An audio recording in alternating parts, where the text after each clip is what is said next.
This is On Point with Miss Britt, bringing you Week 8 NFL recap. Let's get into it real quick. All right, last Thursday was the Ravens versus Bucks. This was Tom Brady's first 3-game losing streak since 2002. The Ravens beat the Bucks 27-22. Lamar Jackson threw for 238 yards, 2 touchdowns in the second half. This was the Ravens. Ravens finally had consecutive victories for the first time this season. Lamar completed all 8 passes after halftime, and the Ravens finished with 231 rushing yards after running the ball 7 times in the first 2 quarters. So they finally got things rolling. Now, next. Yes, I know my New York Giants lost. So freaking what? We're still 6-2. We still got a winning record, and there's still more games to go. We got to bye this week. Okay, so y'all can shut up. And first of all, we were without our 2 starting offensive linemen, including right tackle Evan Neal and our tight end Daniel Bellinger. So y'all can suck it. We're sitting up here winning with rookies and bench players. So, we met our match. So freaking what? And then Richie James, you better count your freaking days. You gonna fumble 2 punt returns. And then one of them, there was only 5 minutes and 22 seconds left in the fourth, and you decided to fumble the punt. Really, dude? So you gotta go.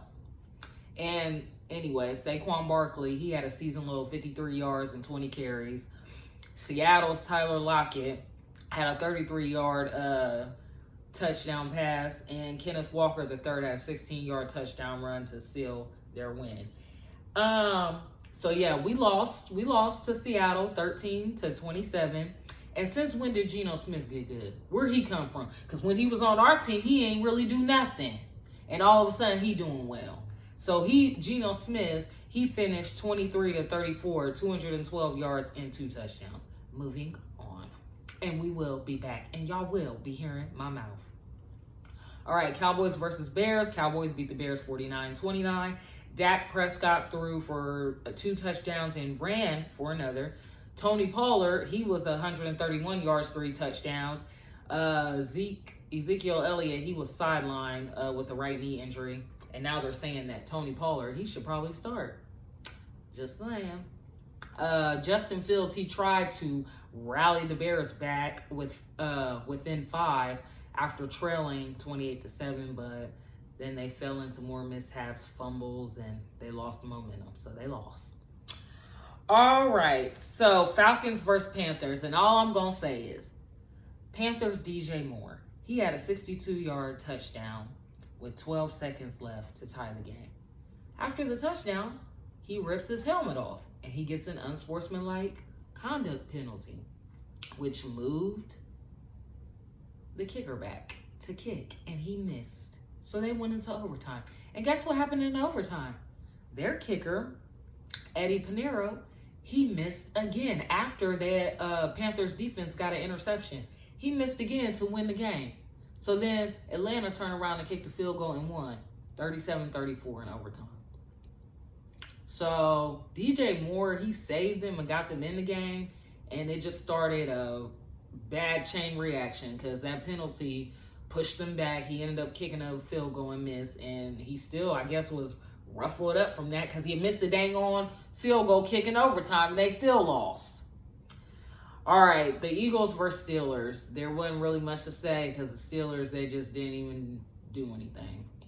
But Eagles beat the Steelers 35-13. But A.J. Brown, he out there balling. He had 6 catches for 156 yards and 3 touchdowns all in the first half. Jalen Hurts threw for 285 yards and 4 touchdowns. And Eagles win first 7 games for the second time in franchise history and the first since 2004. So they are still the only undefeated team. And that fan base is getting on my everlasting nerves. I'm sick of hearing fly, Eagle, fly. Shut up. Who cares? We know y'all undefeated. And I can't wait to play y'all. Next. Bills versus Packers. About that. Aaron Rodgers, he is looking really undefeated, y'all. Is it time for him to retire? Because he just hanging on by a thread. But the Bills beat the Packers 27-17. Stephon Diggs and Packers corner Jair Alexander, they were going at it the entire game pretty much.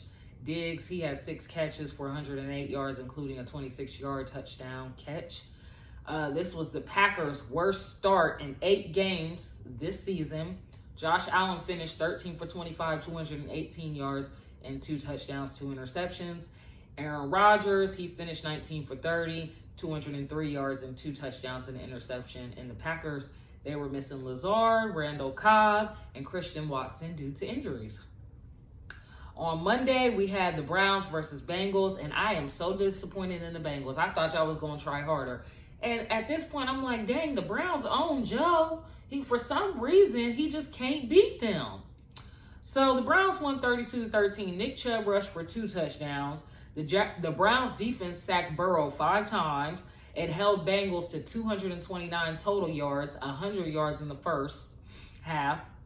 And the Browns ended a 4-game losing streak. Jacoby Brissett finished 17 for 22, 218 yards and a touchdown, including a 4-yard touchdown pass to Amari Cooper, and he also ran for a touchdown. The Jets, they ended their winning streak. They lost to the Patriots 22-17, and the Vikings, they hung on for their 5th straight win against the Cardinals, 34-26.